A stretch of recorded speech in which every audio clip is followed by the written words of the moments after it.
Ben çıktım.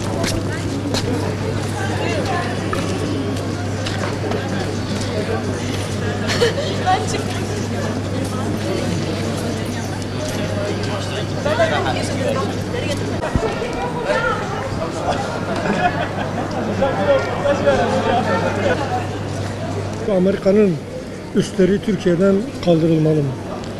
Çok güzel bir konuya değindiniz. Zaten gerçekten belki bizim toplumun istediği de en başta şey İncirlik'ten kalkmasıdır Amerika'nın. Çünkü Amerika'nın ne işi var bizim içimizde? Eğer Amerika bugün bizim içimizde ise biz nerede hani diyoruz işte Avrupa'nın adaletini hep Avrupa'da ama Avrupa kendi medeniyetini bizim içimize koymuş ve bu yüzden de zaten çıkmayacak, çıkmak da istemeyecek. Ama Cumhurbaşkanı gerçekten dediğini bekliyoruz. Amerika 15 Temmuz'da kendisi bu darbanın arkasındaydı. Yani kendisi dahi dile getirdiği bunu desteklediklerini de açıkladılar. Eğer bunu hala buradan bir ders çıkarmıyorsak, hala müttefikimiz diyorsak veya hala bizim dostumuz diyorsak vallahi diyecek artık bir şeyimiz yok. Artık Türkiye'nin birlik ve beraberliğe hiçbir şeysi kalmayacak. Çünkü Türkiye kendi liderine güvenerek bunu yapıyordu. Ama maalesef bugün toplumsal beklentilerimizin olduğu bir dönemde Cumhurbaşkanı'nın söylediklerini yerine getirmese artık daha güçlü bir şeye gelemez. Amerika'nın girdiği bütün yerde kan ve gözyaşı vardır. Medeniyet dedikleri kendileri için medeniyet vardır. İslam için hiçbir kural, hiçbir şey tanımamıştır şu ana kadar. Bütün İslam ülkelerinde kan şu ana kadar dökülmüş ve dökülmeye de devam edecek. Eğer İncirlik özellik kapatılmasa bunun sonu daha çok berbat olabilir. Hala bu Türkiye'nin başına da sırası var. Çünkü daha önceden bunu dile getiriyorlardı. Sırayla Afganistan, Irak, Suriye, Türkiye'de İran'dır. Bundan sonra bunu düşünüyor. Bunun projesini çizmiş ve uygulamaya koymuştur bunu. Elinden geldiği zaman yapacaktır. Şu anda zaten açılmaları bile hata. Burası Türkiye toprakları. Yani Amerika'nın girdiği her yerde neler olduğu belli. Özellikle Orta Doğu'da uyguladığı politika iç savaş çıkarmak, kargaşa çıkarmak. O yüzden üçlerin zaten en başta açılması hataydı. Yani ben tamamıyla kapatılmasını doğru buluyorum. Irak'ta, Suriye'de uyguladığı politikalar tamamıyla ortada ki bunlar zaten çoğunlukla petrol rezervleri için ve Türkiye'de Irak, Suriye gibi bir sömürge şeyi altına alabilir. Yani bunun bir güvencesi yok. Evet. Tabii yarın öbür gün gene Amerika ile ilgili bir sorun olduğunda çıkacak gene. Siyasiler diyecek biz kandırıldık, hata yaptık. İşte bir FETÖ olayı daha yaşanmaması için bence Amerika'nın bu topraklardan bir an önce çıkması lazım. Çünkü zaten Orta Doğu'ya baktığımız zaman her yer Amerika'nın sömürgesi altında. Ve bu topraklar biz buraya kan döktük. Binlerce kan burada döküldü. Ve adamların gelip bizim madenimizi, bizim şelemizi alıp buradaki çoğu gencin, özellikle üniversite okuyan gençlerin zor durumda, ailelerin zor şartlarda yetişmesi haksız bir şey yani. Şu an Amerika'ya müttefikimiz olarak bakıyoruz, NATO üyesiyiz, bizim dostumuz. Yarın öbür gün bir savaş açıldığında Amerika bizim arkamızda olur diye düşünüyoruz. Ama yarın öbür gün dünya savaşı çıkması çok yakın çünkü kaynaklar her şey çok bitiyor ve mutlaka ya biz Rusya tarafında ya da Amerika tarafında olacağız çünkü ikisi hiçbir şekilde aynı tarafta olmaz. Ayrıyeten de Amerika madem bizim dostumuzdu, Fethullah Gülen'i niye Türkiye teslim etmiyor? Bunu siyasiler niçin düşünmüyor? Bizim dostumuz olan bir ülke bizim baş düşmanımızı saklıyorsa demek ki bizim dostumuz değildir. Yani o yüzden adamların bu ülkede tamamıyla çıkar politikası uyguluyorlar. Yani işleri bittiğinde ya da işlerine geldiğinde her türlü taraf değiştirirler. Tıpkı ilk Türkiye'nin Rojava'ya girdiğinde Amerikan tepki gösterdiği gibi sonra çıkarının değiştiği, Türkiye'nin yanında olduğunu söyledikleri gibi. Yani adamların politikası tamamıyla yani buranın doğunun yöresel bir ekmeği vardır naneseli. Bir sağa bir sola böyle yapılırken. Amerika'da öyle bir devlet. Çıkarı oldu mu bir sağa bir sola kaçabilir. O yüzden yani hiçbir şekilde bir güvence yok. Gördükçe konuştun, çok güzel de anlattın, her şeye değindin. Amerikalılar annemizin en güzel yerine yerleşmiş. Amerika üslerinin ülkemizden kaldırılmasını istiyorum. Çünkü zaten bellidir, yüzyıllar boyunca bu topraklarda, kan döktüğümüz bu topraklarda yürüttüğü kirli politikalar nedeniyle kardeşi kardeşe düşürüyor. Zaten başta burada üstlerini açmaları hataydı. Belli bunların politikası sonucunda ülkemizde çok kirli siyaset yöntemleri yürütülüyor. Bunun sonucunda zaten görüyoruz. İnsanlar ölüyor. Yani kaldırmasını istiyorum. 15 Temmuz darbesi çok yakınımızda oldu. Onun gibi devamını zaten eğer hala devam ederse bu üsler kaldırılmazsa devamı zaten gelecek. Yani istemiyoruz. Arkadaşımın da dediği gibi bu bir sürü hani bilmeyen genç arkadaşlar vardı. Bu FETÖ gibi terör örgütlerine işte onlara bilmeden hani hiçbir fikirleri olmadan onların cemaatlerine katılarak hani boşu boşuna kendi hayatları mahvoldu, aileleri perişan oldu. Amerika zaten bunun başında vardı. Yani bunun farkında değillerdi. Yani dediler biz kandırıldık.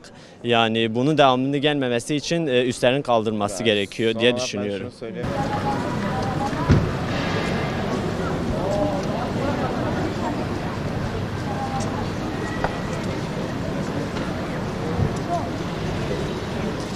Cumhurbaşkanı Recep Tayyip Erdoğan Amerikan üslerinin kapatılabileceğini söyledi. Evet. Sizin bu noktada düşünceniz nedir?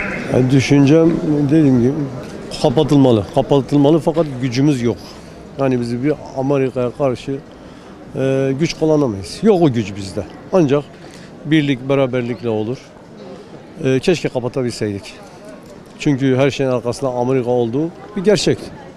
Başımıza ne geliyorsa, yok bilmem 1915 olayları. Sana ne ya 1915 olaylarından?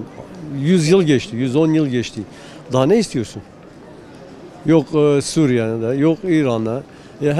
Amerika'nın her yere parmağını bastığını bu gerçek. Biliniyor. Ancak Müslümanlar birlik, beraberlik içinde bu işi çözebilirler. Fakat ben bu gücü de yine Müslümanlarda bulamıyorum. Çünkü Müslümanlar korkarak cevap veriyorlar.